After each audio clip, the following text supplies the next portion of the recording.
Hey guys, what's up? Pixels in. In today's video, I'm going to be discussing what you guys want the most on Evil Dead, the game. So the game has been in a bit of a downward spiral since launch.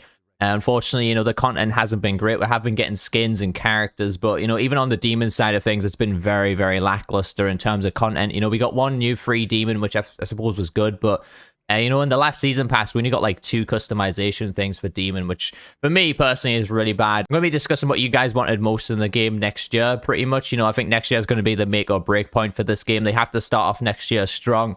We possibly should be looking at getting roadmaps and things like that. But anyways, let's jump straight into this. So I did a poll on my channel. It got about 580 votes. I only did it 1 day ago, but quite a lot of people responded. So I appreciate all the people that responded. I'll read through some of the comments as well, but mainly I'm going to be discussing what people chose in the poll. So in the poll, we had better matchmaking, changing game mechanics, marketplace for content, Steam release, and more game modes. So surprisingly, out of all those options, the highest one that was voted was more game modes. I would put in the more game modes section. I put horde mode, doing something like an escape type of mode. So back when the game launched, it got a few leaks of voice lines where the game actually sounded like it was going to be a bit like Friday the 13th, where you'd have to, repair the Delta to escape, and there's like these fuse box mechanics and stuff. So it'd be interesting to see if we got a new game mode like that. One where we'd have to repair and escape from the demon rather than fight back as much. Obviously, we could fight back a little bit as well, but obviously, maybe the demon is a little bit tougher. There's less resources to use to fight against the demon as well. So it could be an interesting mode if they do decide to go down that route. But I was very surprised at what people coming out and saying more game modes. And, I think a horde mode as well. Yeah, I do agree that this game does need a horde mode. Obviously, it's an asymmetrical game. So having other game modes might be a bit different. There isn't really a huge play base on the game, but who's to say that if we get different game modes that a play base isn't going to come back to the game, or it's going to get new players. So I am aware of a couple of game modes that are going to be launching for this game. I don't know if that's going to be next year or the year after, but if it is next year, I think it will get quite a decent amount of players into the game as well. And it could be an interesting concept as well. So we'll have to wait and see what happens with that. But like I said, I was very surprised that majority of people went for more game modes. But for the second option, that was the highest rated option, was a marketplace for content. So yeah, I totally agree with that. The sad thing is that we get the season pass, we get the drip content method, where it's like, he's a little bit of content each, 2 to 3 months or whatever. And it feels like they don't release anything outside of this season pass, which is, like I said, I'm going to discuss this in another video about the season pass and really dive into why it's such a bad idea for a game like this. But the fact is, like I said, we only had 2 things in the season pass from Demon. So if you're going to commit to a season pass method, you have to make sure that all the player base is going to be happy with it. You can't just make it all one-sided to Survivor. Of course, it was kind of weird in terms of what we got in content. We kind of got some random amount of skins, and then the next one we got only 2 or 3 outfits. And then the one after that, we got 2 characters with 1 outfit. And then the 4th one, we got an extra character. And then we got, a few more outfits there as well. So it felt kind of just all over the place, the season pass. And for me personally, it felt like they really didn't have a direction to go with it. It felt, with the last DLC, I think a lot of people are expecting Ash vs. Evil Dead stuff. And for me, it was like we got just something rushed into the game. We got they just went, all right, let's just quickly throw these skins in, keep people happy with the season pass stuff. Because I feel like they had other things planned, but maybe it wasn't ready yet. So instead they give us this. But like I said, I think a marketplace would be so much better. That way you can pump in skins no matter what. It doesn't have to be tied to a season pass. And then that way people can buy what they want. So if they release a skin every 2 weeks or even 1 week, I think every 2 weeks would be fine. I don't think it's out of the realm of possibilities there. They could definitely do something every 2 weeks. They could drop a skin for Demon or Survivor every 2 weeks, or even both at that point. I think they really shot themselves in the foot not adding a marketplace to this game. They don't really charge a lot for outfits either, and that's quite concerning for me. I know it's a lot of people don't want to be ripped off or anything like that, but at the end of the day, this is a business. They should be treating it like a live service game, so it should be getting crowdfunding and able to get more people on board with the game, get new developers, get hiring new people to work on the game, and that way it creates an ecosystem for the game where it's kind of self-funding itself from people buying outfits and stuff. But if they charge outfits and it's only £2.50 each or whatever, they're not going to make a lot of money on those outfits. But yeah, like I said, it's quite upsetting to see that it doesn't have a marketplace, because if you're playing Demon, right, and there's a customization option for, you know, Necromancer that you can only get tied to the season pass, and it's the same with Warlord as well. So you have to buy like character skins for Survivor to buy skins for your Demon, which for me is just very bizarre, and I don't really understand why they did that. Obviously, I think most people do play both sides, but at the same time, you know, I don't want to buy a skin for, you know, just say someone like Lord Arthur, who I'm not going to play all the time, or I already like a set skin on Lord Arthur, so, you know, you're kind of forcing me to get other skins that I don't really want on the character, just to play a character on Demon, to have a different skin on Demon, if that makes sense. So having it all like bundled together is very weird for me, but yeah, it's very, very bizarre. But not only for marketplace, like being skins, you know, for me, they should have weapon skins in the game, and, you know, being able to buy new finishes for your characters as well. Again, I don't think this is a massive, like, request for the devs to do. I don't think it'd be that much hardened content. You know, these are AAA developers, what I've been told. You know, these are people that worked on Arkham games, you know, work for DICE, you know, doing Battlefield, Battlefront. So they should be used to putting out loads of, like, cosmetic and side content like that for the characters. But unfortunately, I don't know if it's to do with the IP holders or the developers or the, you know, the directors at Saber making these decisions, but something needs to be done about that, because, you know, they have the workforce there to kind of make stuff like this relatively fast. So I don't understand why we don't see it in the game. And, you know, it's quite concerning for me, because I want the game to thrive and succeed as much as the next person. And unfortunately, it just sucks that we're not going to get that. Okay, so Sporter commented saying, I went with skins in Marketplace. People can bitch and moan all they want about skins not doing anything for the game, but they're ignorant. Skins are essential for live service games, bring in revenue for them to make more content, which gives a longer lifespan in the game. Like, I don't understand why people think they're irrelevant. And I totally agree, like I've just said before, you know, skins should be there to monetize the game and to fund the game from the crowd, and that's definitely what needs to be happening here. Absolute Zero also said, I would say primarily skins and or more of a marketplace of content, because that's how majority of major games such as Fortnite, Call of Duty make their money. As nice as it is, currently I feel like they could draw from a lot of options, not only from Evil Dead, but eventually other games or crossovers if they do a good job of it. It seems like the only skins we get are in DLC, and I totally agree. You know, there's most of the skins or everything is in a season pass, and it's very, very bizarre method of adding content to the game. And again, mission rewards, it could be skins, for examples, as well. So, yeah, I mean, I like that we had a mission reward where you unlock the funeral suit for Ash. I thought that was really good. Obviously, it is an IP, so they want to make money off doing stuff like this. But, you know, if you're getting, you know, the opportunity to add free stuff to the game as well, again, that's just going to make people happy. It's going to make people stick around even more and to keep playing the game. So I totally agree with that. So the mission rewards, you know, I think there's only like, what is there? Is there 6 or 7 missions left in the game at the moment? I think there might be 7. I can't really remember. I think it might be 7 that's in the game right now. And I think before launch, they said there was going to only be 10 missions. So the fact is, we'll probably only get 3 more missions. And what they changed with the missions kind of sucks, where people aren't forced to play the missions anymore. Now people can just do whatever the hell they want. They can just play that mission or that mission. They don't have to go through them like in a linear order or anything like that. And of course, they don't even have to unlock the characters anymore either, which I thought was a nice way to do things. You know, make people play the missions, learn the game a little bit, and then that way they can unlock new characters. But, you know, for whatever reason, they changed that when the game went free to play. And again, I thought that was a bad decision on their behalf. And I don't think a lot of people were even asking for something like that. Okay, so moving on to the third option, what was the highest picked in the poll? That was a change in game mechanics, you know, book phase, additional demon powers, what I put in brackets there. So the main thing for me right now is book phase. You know, I'm not the type of guy to just say, oh, you need to nerf this, you need to buff that. I never really ask for demon nerfs. I don't ask for buffs or anything like that. I don't like to get into the discussion of balancing in the game, because I feel like it gets, you know, quite toxic in comment sections and stuff. So for me, I always try and see what's the bigger picture here, what the devs can do in terms of changing gameplay mechanics, so that way it buffs or nerfs the game for both players, and it makes both players happy as well.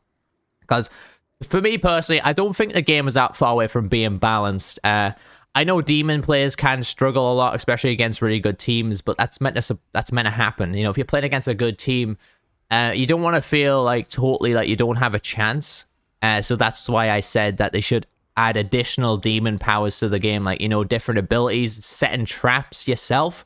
At the moment, you only set down like proximity portals, which I think is very bizarre. But even if they had just introduced stuff where you can put down your own traps during objectives and stuff, I think that could really change the game up for Demon as well. But, you know, going back to talk about Book Phase, I think Book Phase is one of the dumbest parts of the game, if not the dumbest part of the game. Unfortunately, you know, you go throughout the entire game, you do both objectives relatively easy as Survivor, but even if the Demon sucks, there is a very, very high chance that they will destroy the book, and there's very little on the Survivor side that does counter it. There's a very niche team comp that does counter the book phase, you know, running people like Annie, or, you know, running 2 hunters and things like that. It's very bizarre. You know, people should be feeling like they want to play who they want to play.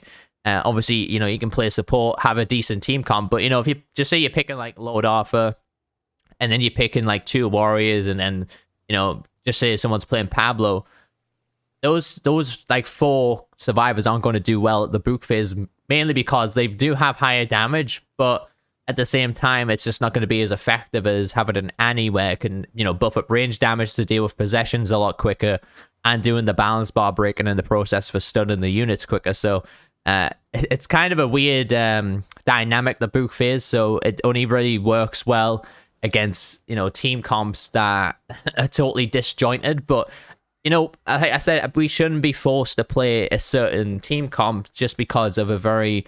But anyways, let's move on to the next subject. So the next one was better matchmaking, and I said rank system. So right now we have like this weird skill-based matchmaking. We're not sure how that's determined, whether that be on, you know, damage done or wins overall or anything like that. I imagine wins factor in quite a lot with the matchmaking, but ever since we had this update, it feels like the queue times have just died off. And you know what? I would say that's not people actually not playing the game. I don't think that's the issue, because the amount of people complaining about the queue times is crazy, unless this is just survivors, obviously, complaining about the queue times.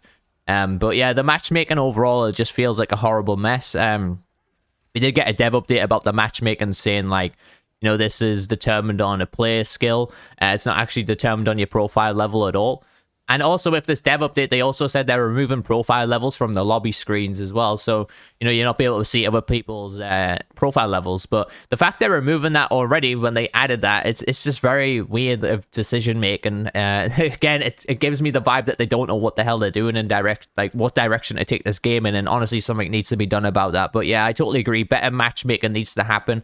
Like I said, I think I'm a fan of the old rank system. I'm from Dead by Daylight. So, you know, to start the month, just say you're rank 20, you can get a pip or 2. You know, it takes like 5 pips to gain a level. So just say like at the end of the game on Evil Dead, you gained a little bit of rank to go towards gaining the next rank. So that way you can grind that throughout the month, and then you can grind to the highest rank, and then you will be queued up with people in that rank. So that way it works out better. For me, I think that works the best. It's kind of similar to what happened on the old Gears of War games as well. You would grind to a certain rank and be placed with those people as well.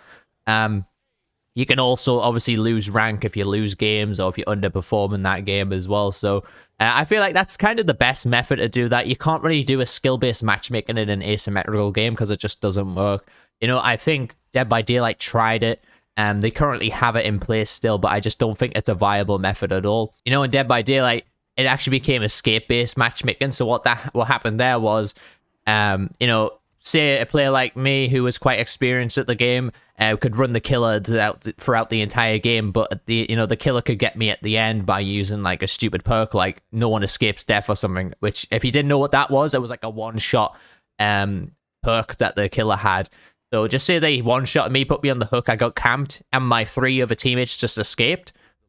Whilst all they did was sit on generators all game and really did nothing to help the team. All I can say is, you know, if them 3 escaped, they would gain basically season rank, or, you know, matchmaking rating would go up. And because I got left to die, and I died, it counts as a loss for me, even though I kept the killer busy all game, which, you know, for me was the highest type of skill in that game, was keeping the killer busy for your team. If I get left to die, my season rank would go down. So that's why it didn't work that well in Dead by Daylight, and that's why it just doesn't work that well in asymmetrical games. Doing skill-based matchmaking is just doesn't make sense. You know, that's something, you know, for Call of Duty or Apex Legends or like a battle royale type of scenario. Doing it in something like an asymmetrical game just doesn't make any sense at all, especially when it's so RNG focused. You know, I could just absolutely obliterate any demon if I get a legendary lumberjack axe one game. But then, you know, I could go against a really good demon the next game and then only get like a fucking common meat cleaver or something, you know. Because the game is so RNG, you can't do a skill-based matchmaking system around it, and that is why the matchmaking is so fucking bad in this game right now, and they really need to change it and do something more simple, but more effective, you know? Not well-thought-out mechanic in the game, or well-thought-out phase in the game. So, for me personally, what they should be doing, I'll just quickly go over this. I'll probably do a total concept of this in a different video, but, you know, what I've always said in my streams, get rid of the book phase. Make the Dark Ones the final battle. Make the Dark Ones tougher to take down. Give them like 5 health bars. You know, maybe give them longer health bars as well, because obviously when there's 4 people doing the dagger, they can drain their health pretty quick. But, you know, then you can still have the Necronomicon in the game. It would make more sense if survivors actually went to a podium next to the Dark Ones and used the book to kind of banish the Dark Ones away. For me, that would make more sense than the survivors defending the book from the demon destroying it. It just doesn't make any sense. And to implement a mechanic in the game or a phase in the game, the point of winning or losing, it being a solid object that the demon can hit instead of even focusing on the survivors is very bizarre to me. So I think having like a big finale battle would be much better for everyone concerned rather than just doing the book phase, which for me again is just very stupid. And the last one is Steam release. So only 10% of the votes went to Steam release. It's understandable. It's not going to be huge for the game, but I think Steam release definitely will get an influx of players into the game. But they need to make sure that they're doing everything right before it goes onto Steam, because I know Steam users can be quite judgmental, or, you know, they're very in-depth about what they want from a game. So if people, you know, are using Steam, and, you know, people don't really like the Epic Game Store, let's be honest, I think most people who play this game on PC are quite disappointed that it's on Epic Game Store. So obviously those people will probably move on to Steam, and hopefully you guys get cross progression from that, so any progression you got from Epic Games does go into your Steam progress as well. But like I said, I think people who haven't picked up the game yet and they pick up the game on Steam, they will be looking quite in depth in this game, and then, you know, they can make it or break it for you. They will leave bad reviews if they think the game is bad. So they really need to actually make sure they have the right stuff implemented into the game before it comes onto Steam. And whether that be, you know, introducing a marketplace, new game modes, you know, better balancing for the game, you know, changing in game mechanics, something has to be done about that. And obviously, I think something has to be done about the prestige system as well. I didn't say the prestige system on this poll because I ran out of selections, because I can only put like 5 options in the poll, but I think I would have put prestige system up there as well. That definitely needs a bit of a rework, but we will discuss that in another video as well. But just to recap in this video, like I said, you know, this is what you guys felt that Evil Dead the game needed the most to survive and come back stronger next year, you know. Like I said, it's been a downward spiral. It's been very disappointing from a content creator standpoint to see this game in a downward spiral, because I've been covering this since, you know, it got announced back at the Game Awards in 2020 or something. So like I said, I've been feeling very disappointed, you know, seeing the game drop off a lot, because I did make this my primary game and I love Evil Dead. And, you know, I feel like I'm more passionate about it than the developers are at this point. Unfortunately, the developers are letting us down here, but, you know, it is Saber. We were promised, you know, a Horde mode XL in fucking World War Z in the summer, and they haven't said anything about that. You know, A Quiet Place was supposed to be out this year. They haven't even announced that that's been delayed or anything. So Saber really need to get their shit together, because it's getting quite, I'd say, depressing, for lack of a better word, to be actually covering a game that they're developing right now, unfortunately. Of course, they don't understand the struggles that, you know, this is someone else's business, you know, that they're kind of hindering a bit. And, you know, it's probably up to me to maybe make a change in my own business strategy, saying, like, let's go and play a different game or something. But, you know, when you're passionate about a game like Evil Dead or something like that, you can't help but get frustrated about stuff, the simple things not being done right in that respect. But anyways, guys, I'm going to leave it there. Thank you guys so much for watching. Leave me a comment down below. Let me know what you guys think that Evil Dead the game needs to survive as well. I'd be interested to see everyone's ideas, and what you guys think of the current state of the game, and what you think needs to be happening the most. But thank you guys so much for watching. Hit that sub button if you are new to the channel. I do stream this game Monday to Thursday. I do a lot of Evil Dead content as well. You don't have to go anywhere else for that. All on this channel exclusively. I don't fuck off the Twitch, the Purple Snake platform, to do my streams. I do them all on here, and it just keeps all my content in one place, and it makes me happy with that. So hit that like button, hit that sub button, leave me a comment, and thank you guys so much for watching. I've been Pixels, you're my awesome viewers. I'll catch you guys in the next one.